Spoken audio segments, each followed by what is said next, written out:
How do you recover from a walkout and rebuild your culture? Hi, I am Kayla Swanson, and I am your host of the Profitable Salon Owner podcast. And today I am hanging out with Cindi Mausehund. I knew I'd mess it up. Hi, Cindi. How are You you? did great, honey. I'm wonderful. How are you? I'm doing so good. I literally asked Cindi before we hopped on. I was like, "How do you pronounce your last name?" And I repeated it 4 times. I'm like, "I'm still gonna mess it up. I'm worse at names." So Cindi, how do you say your last name? It's Mausehund. Mausehund. Okay, Yeah. perfect. This is Cindi Mausehund. She is one of our mentors in the academy. She owns a salon in Wisconsin, and I am just so excited to have Cindi on today and to talk about walkouts because I know that can be a really hard topic. As some of you have maybe been through one, or maybe you want to avoid one. We're going to talk all about that and what has led to the walkout. So, Cindi, first, tell me a little about yourself. Tell me about your salon. How long you've been in the industry. Tell me about your life. Okay, thank you. Our salon has been open for 25 years this year, so we're Wow. celebrating our 25th year in September.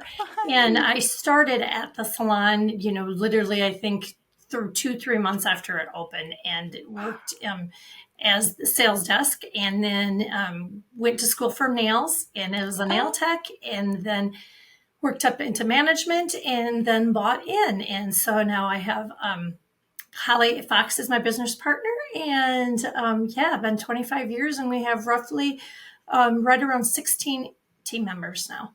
wow, that's so crazy. That's 25 years. That's a long time. That's like a quarter of 100 years. That's a quarter of a Yeah, century. yeah, That's a yeah. long time to be building a business. I know you've been through a lot of ups and downs and things like that. So you were telling me, so you guys just had a walkout last year, right? Yes, yeah. It was started in February. We lost 8 people over the course of like 4 to 5 months. Wow. So Yeah, it was like a trickle out. It was like a slow, like people just kind of like a snowball effect to like have everybody leave. So after you lost 8 people, how many people were you left with? we literally only had 4 stylists, and we Wow. have 11 stations. So, it felt like a ghost town in the hair department, and the majority of the people were stylists. We did lose, a couple estheticians at the time also. So, yeah, it was the salon was very, very quiet. Yeah, no kidding. Now, how did that start to affect, like, did it affect other things like guests and things like that? Did it affect like your salon in a whole in a big way? Oh, definitely. We actually had to change our hours because when you only have one person working in the morning, people walk in and they were all like, wow, it's really quiet in here. And, where is everybody? And, that comes with a whole set of different things that are going through their head then. Why are they not busy? And, why is nobody here? So we did condense our hours so that way we closed on Sundays and just shortened some of our Mondays and on Saturdays, and that Yeah. allowed us to bulk up, when our schedules when we were open. Yeah. Wow. And so now you just said you have 16 team members now? Yes, yes, and we have Wow. roughly 11 stylists. So that Okay. department is, yeah, I think we have a stylist for every station. So our next goal That's is to good. double shift, but we'll split shift, but Nice. we'll get there. Yeah, for sure, for sure. Well, that's really cool. So if you're listening and so you had a walkout about started last February for about 4 months, you ended up with only 4 stylists and now you have 11 and 16 team members. And I think that's really cool. It's like such a big thing. I know like when you have a walkout, we have had in the academy, so many people like have walkouts in their salon to different degrees where they all walked out and yeah, trickle effect, all those things that happen. And sometimes I know it can feel really scary. And so, Cindi, talk to me a little bit about like what did you guys feel in those moments? Because I want people to be able to relate and understand that they were not alone. In those moments when it first kind of started to happen, what was the environment like? What did you feel? Well, personally, myself, and I can speak somewhat for Holly because we definitely have talked about this and done a lot of processing over the year. But you feel hurt, you feel anger, betrayal, all the feels, it seems like, because you've invested so much in these people, and you felt like you did everything you possibly could to help support them and encourage them, and you feel like they just took a knife to your heart. I mean, as an owner, that's how we feel, and we take everything so personal. And Yeah. it was really challenging, to separate yourself. I mean, separate those feelings because you really have to do that. Yeah. And and it wasn't just the feels, that of ourselves. If just think of your existing teammates. I mean, they're the ones that worked with these guys, and they have, they have their family left, have their Yeah. friends left. They're having all those feelings that maybe at a different caliber than you are, and Yeah. so there's just a lot of emotion, and a lot going on. Yeah. Definitely. Yeah, you have to like feel your own emotions and process your own way and support with the team that is left and like see and like I know it was like happened over 4 months or just like okay who's gonna leave now and how big is this gonna be and you just have all those things of unknown as it kind of starts to take an effect and that's huge. So what is this your guys' first walkout in the last 25 years? How many walkouts have you guys No, had? we've had another one. We had a major one that we lost 7 people. Wow. And that was several years ago. I would Yeah. say Yeah. probably 10 to 13 years ago. Wow. Okay. So yeah, so sometimes I think like what's really cool about big change, well, once you can kind of get there and realize that, sometimes big things that kind of blow up ends up being like the best thing for you. It gives you an opportunity to like look inward and be like, okay, how can I make adjustments and how can I start to shift my perspectives or what went wrong? And so kind of before we dive into kind of how you guys rebuild, what do you think kind of led up to like what was the kind of happenings and what led to the walkout? I think that this recent one, I know we were really focused on trying to develop leaders in our salon before we developed stylists in our salon. Mm, And I just think that they didn't see career paths necessarily and yeah. didn't, because pretty much everybody that left went, to booth rent and thought, well, if I can do this on my own and then I get all the money, and we did not do a very good job of allowing them to see the way we were supporting and helping and growing and what we were, how we were supporting them really. And I also think that our culture, there was a lot of cracks in our culture. There were a Yeah. lot of outside influences that were seeping in, and people just didn't feel a part of something larger. So the two things Yeah. I guess I could narrow it down to is maybe just really seeing a vision for their future and support. Yeah, that's huge. I know Jason always says that if people don't see a future with you, then they will leave. And it's like they stop, or even if they stop seeing a future with you, then they will leave. Because I think that yeah, people, if they don't feel like this is not a place where, because we all want a place to belong, we all want a place where we can grow and further our careers. I mean, I want that too, even in my company. And you want a place where you, especially if you have family or you have, you want to get to something bigger. You want to keep growing. You want to elevate yourself that like you don't stay stagnant in one spot. And so as long as you keep progressing and feel that way, and that's what stylists want to feel, that's what your team members want to feel, is that they belong somewhere and that you care about the fact that they're trying to build a life for themselves too. And I love this industry. And I think that getting to talk to so many owners, it's yeah, like that's, prioritizing focusing on the stylists and building their careers because you really don't have a salon without your team. Like Cindi, you said, like you had people leave and then it was like a ghost town. It was like you can't service your incoming guests without your stylist, and so you don't really have a salon unless you have your stylist. And I think being able to focus in on their careers and knowing what you're providing them and even getting them on board with that and listening to them more is such an important part of it. And I think that what a cool thing that you guys got to learn and realize like, oh, this was our focus before, so now that we've had this happen, like we talk about like if you have a walkout, not that we wish a walkout on anybody, but if you do happen to have a walkout, it's your opportunity to then just rebuild in a better way than you ever had before. It's like changing your perspective about it. And so Cindi, when you guys had this walkout, what was the steps? Talk to me about the steps that you guys started to go through when things started to kind of go south. Definitely. Thank you. I think one of the first and foremost is realizing don't react, don't be reactionary, you Yeah. know? And that was the very first thing. It was more of that self talk to yourself like, okay, we have to put this behind us because there's nothing we can do about that. We can only move forward. Um, Yeah. and then the number one thing we needed to focus on was our current team. Mm. We really needed to focus on them and because they're here. And I think so many times we focus on the why this all happened, which is important, yes, so you can adjust, but you don't worry about the people that left. Worry about the people that are here. They're the Yeah. most important. So we really just focused on them and we did temperature checks. We actually had a team meeting where we literally just said, okay, we're going to stand up here and you get to ask any question you want and we'll do a Q&A. And we were very vulnerable Wow. and as an owner, that's hard. That's hard. We feel like we have to put up these shields and don't let that vulnerability show. But I'll tell you what that did to our culture by having real conversations with our team. And they could ask anything. And we didn't always know the answer to it, but together we kind of tried to figure it out. and we were raw, and that really made connections, and it allowed them to see Holly and I in a different light. Mm. Allowed them to see that we are human and we put our pants on one leg at a time just like they do, you know, Yeah. and we are relatable, and you can connect with us. So, and um, I think previously too, we were just so focused on where we wanted to go that we weren't living in the now too, Mm. Yeah. So and we weren't focus on present like, with our team. So, yeah. yeah, we just really had a real big heart to heart with everybody. So Yeah. that was the first step we took.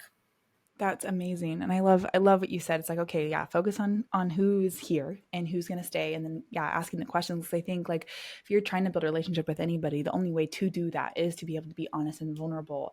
And like I think like being able to, I know that like you're the owner and then they're the team, it kind of can feel like this, and to some degree it is, but being able to bring it down as much as you can to be very present and very one-on-one with people in terms of like not necessarily like one-on-one, but just present and vulnerable, and like we're in the same spot. I'm trying to build my career, you're trying to build your career, and being able to show them that vulnerability and show them a part of you that you're a real human being too, and that you're just as much on their side and you're in their corner just as much. You know, like yeah, I own the salon and I'm managing all these things, but I'm also in your corner and I'm helping you as well.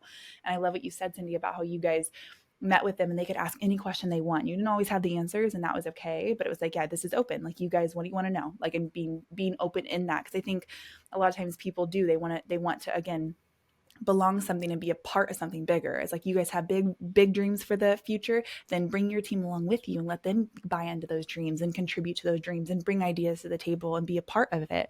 And they don't want to work there while you're building your dream. They want to be a part of building up the dream, which I think is really really really cool.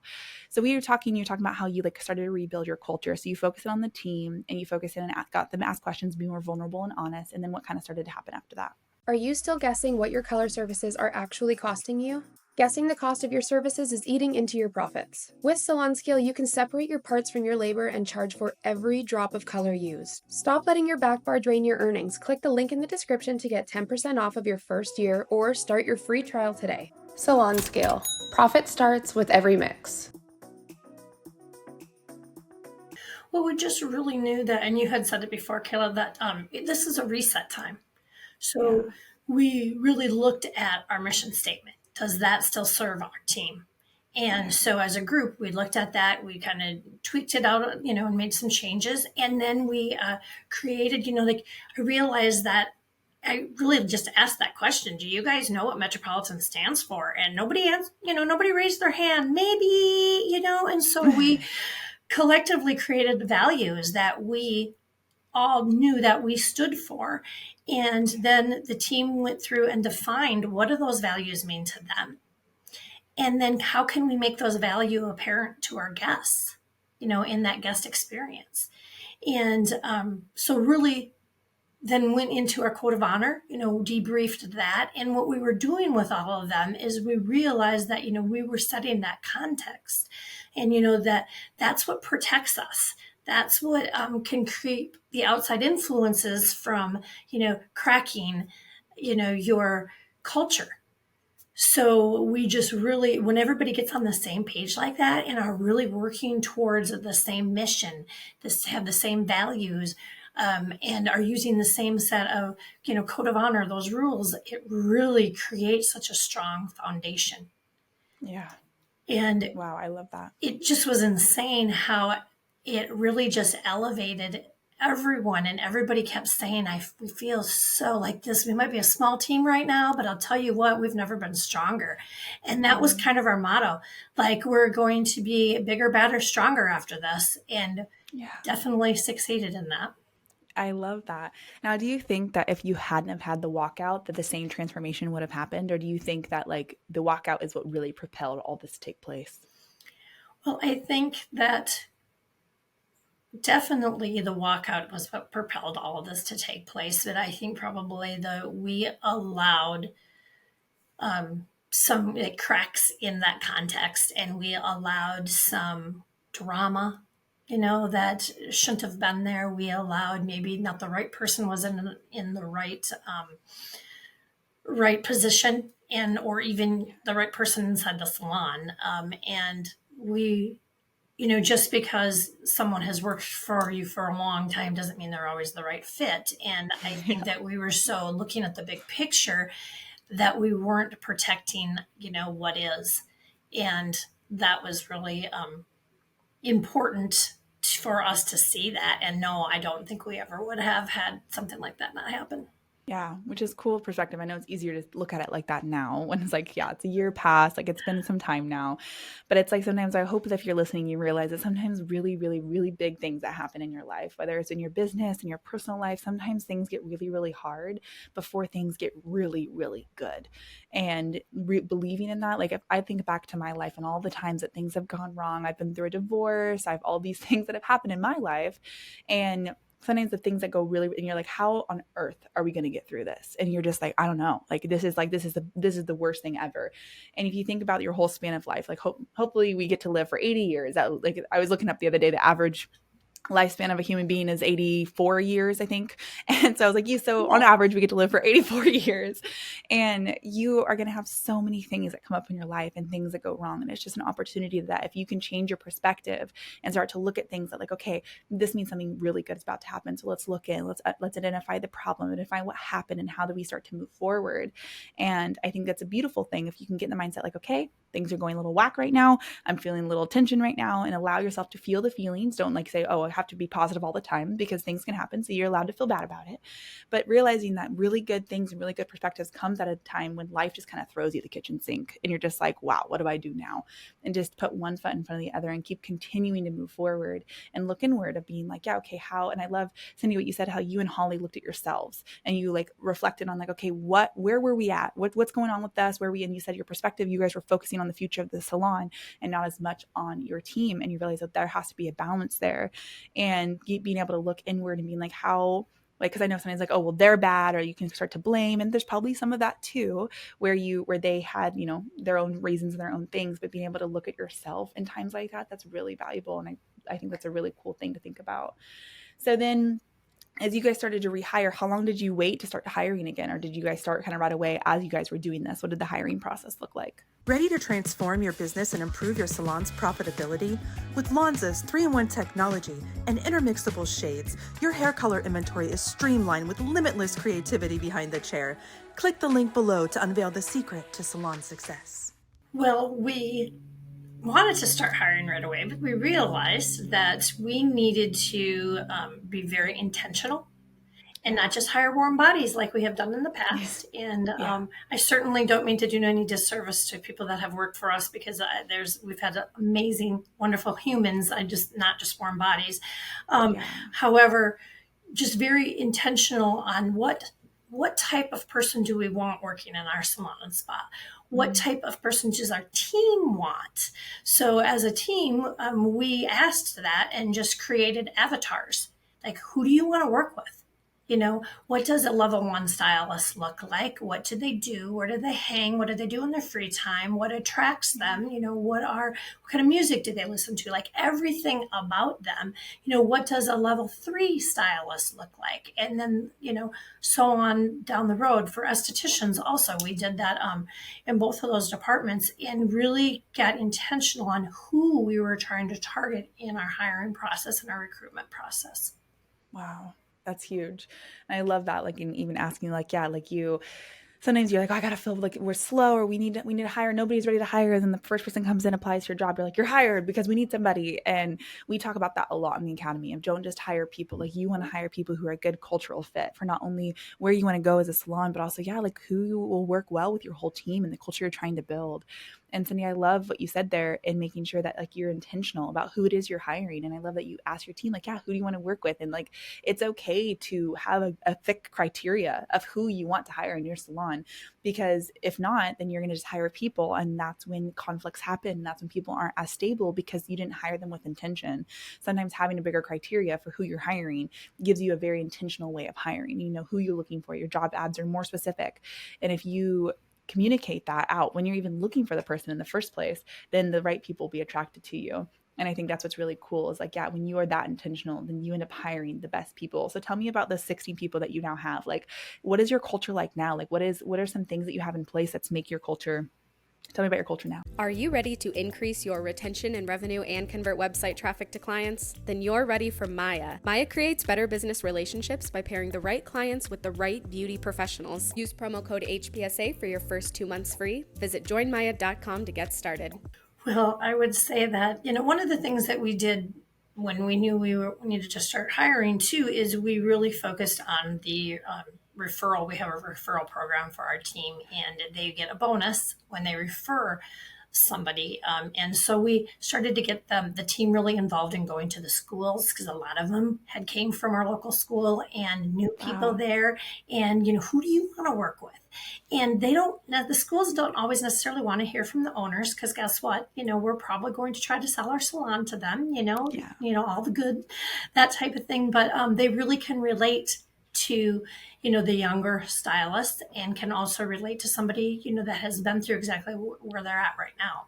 And so the team definitely got a lot more involved in going to the school, and they felt like they had a voice in who we were bringing on.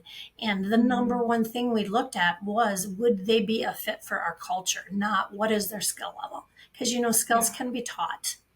Yeah, you can't exactly teach personality, but you can definitely teach some skills and having a level system, all those things. Right. And I love that, looking at because I think there's a place for everybody. There's a salon, there's a salon for everyone, and having your salon be a place of not everybody's actually welcome to work here, because we the culture inside of our salon is really important. And we talk a lot, if you caught other episodes, we talk a lot about code of honor and culture and being very intentional with your salon and your staff and things like that. And I think that having almost having it protect who you let into your salon, because even one spoiled apple can spoil the whole bucket. And I think sometimes that happens and you don't realize that can happen. We've hired some people here and they come in and you're just like, oh, wow. It's usually about 3 months they're one way. And about that 3 month, kind of 90 day, when the trial period's over, then they kind of start to settle into it. And so be intentional. You trust yourself and trust your intuition when you go to hire people into your salon, because you want to make sure, they're a good fit. And there's always going to be things. There's no way to hire so much where there's not something that could come up. Some, things will still go wrong, but it is a night and day difference when you hire a good culture where everybody is in the same similar culture, and you guys are all building. And I think it's less of the people have to fit into the mission and the values and where you're going as a salon, and they have to buy in to. We read a leadership book not too long ago called The 21 Laws of Leadership by I can't remember, but I'll put in the description, because I hate quoting books, so I'll tell you who wrote it. But he talks about the 21 laws of leadership and how you want get people's buy-in. And if they're not bought into it, then they don't follow. They can't follow you the same way. If they're not bought into what you're doing, then they're just it's a difference between people who are bought into your mission and bought into where you're going, and then they're following they're not just following you, they're a part of the journey with you, which is a really big difference when you're finding people who to work for you, is finding people who are bought into where you're going as a salon. And if they aren't, and they're no, this isn't working out for me, then they can go find another salon that they can build out their career, because you want to keep the people who want to continue and long-term grow your salon with you.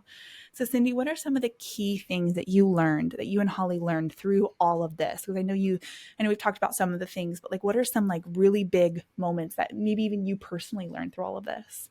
We're Forest, born on the salon floor and built for and by hair and beauty professionals like you. Forest is your marketing, your reporting, your reputation management. You need one easy-to-use system that does it all. Forest, together we grow.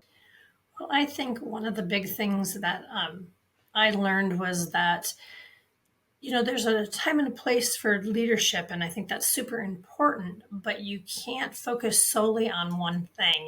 You have to focus on each individual teammate, and I know myself, I stepped back a little bit from interacting with the team, and I was always there, but more in the office. And I think they felt like I wasn't accessible. Well, you're always busy. Well, I hate that word, because everybody's busy, whatever. I mean, they're more important to me than QuickBooks or anything like that, for crying out loud, So I'd much rather, talk to them and coach them. And I just really took a step back and looked at what I was doing with my time, and that has done a 380 or 360, I guess it is, with what I have been doing. We have got a really solid VA right now, and so she's doing the tasks. I'm no longer doing the tasks, which frees me up to be able to have conversations with the team, do more of our one-on-ones, and be more involved in the coaching, and just be out on the floor.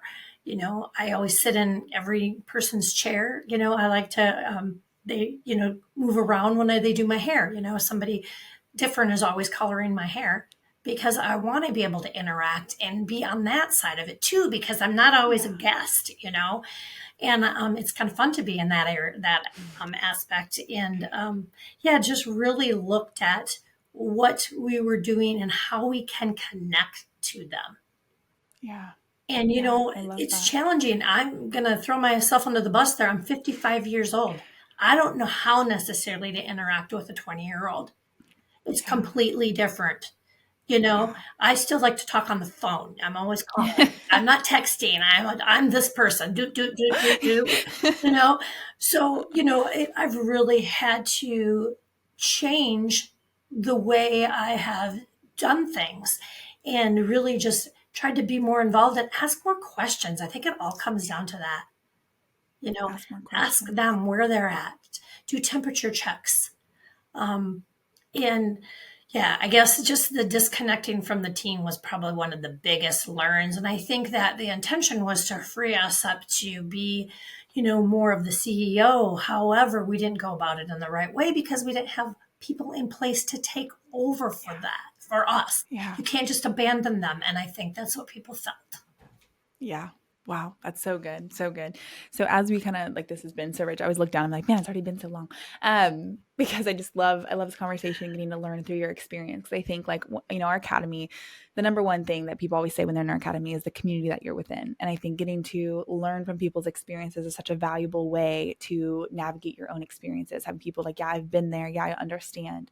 And so if you're looking for a community to be a part of where you can understand where, listen to other people, how they went through it. We've had many people go through walkouts, have all sorts of things happen. We've had salons who have flooded and all sorts of things that have happened. And sometimes the value in that is realizing how much you can learn from the experience that people went through, and they can help to grow you in that. And so if you are looking for a community, do check us out, because that is our number one thing about the academy is the community within it. Hundreds of salon owners who just go to bat with each other, and they're like, okay, this is what's happening. What advice do you have? Which I think is really huge. So thank you, Cindi, for being so vulnerable even on here and sharing your story and your experience about it. And I'm so glad that you guys have been able to rebuild and go even stronger and have 16 teams. That's amazing.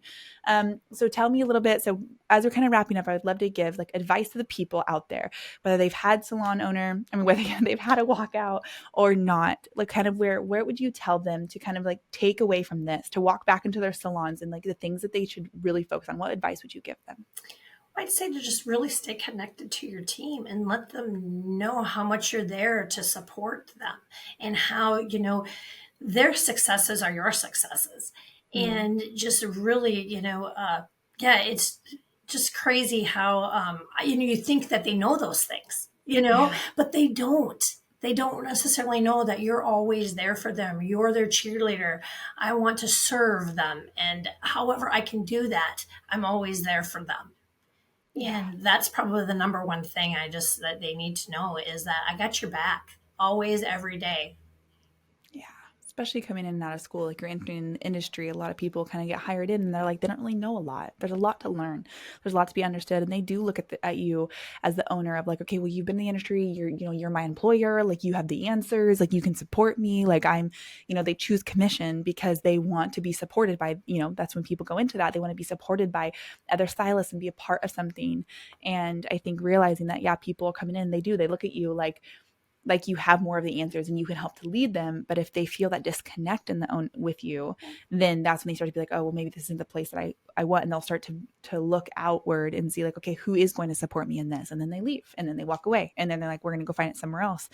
And sometimes it's just because you don't catch that that's what's happening. And you may think, and I think a really cool thing that comes to my mind, I want to make sure I say is, Sometimes you can think that you have the best relationship with somebody and you think like, oh yeah, it's going great. But if you're trying to have a relationship with somebody in the way that you want to have a relationship with somebody and not take into consideration, how do they want to receive a relationship? Like, how do they receive love? How do they receive communication? How do they hear? Because there's always what was said, what was heard, and what was meant. And if you don't like kind of step back and like, yeah, like you said, Cindi, ask more questions. Because if you were just like you can lead a relationship with somebody, but if you don't stop to like listen and observe and like, okay, how are they receiving this? Because people can tell you anything. They can tell you to your face, oh yeah, this is great. And they can be so nice to you. And you can think, and then they walk, and then there's a walkout and people leave. And you're like, wait, I thought everything was good. And it's because you were so focused on, I'm leading the way I want to lead. And that's what's going great. And like, I'm a good leader. I'm doing great. This is awesome. People are happy. We have all these things are going well. But if you don't stop and ask more questions, be like, okay, well, what do you need? What do you need that I can give you? Not just like, hey, here's what I'm giving you. Take it. Are you happy?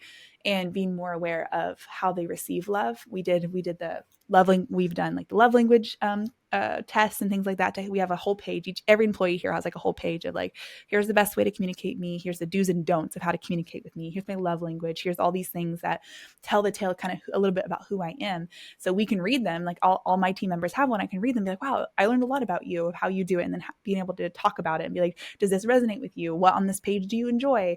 Or that you think is more like you? And being able to have those kinds of conversations, be like, how do you want to receive love? How do you receive communication? And even like you said, Cindi, earlier, of like, ask what's going on in their life. Just figure out what's in their world, because you can tell so much about somebody if you just ask them what's going on in their world and how are they processing it and how are they dealing with it. So Cindi, that is so amazing. I really appreciate you hanging out with me. Do you have anything left that you want to, that's come to mind that you want to share with anybody before we hop off? Well, I just think that have fun along the journey too, because that's the one thing that I realized that we were just really focused on, the future, that we weren't living in the present and having fun. If you can have fun with your team and laugh, wow, laughter goes a long way.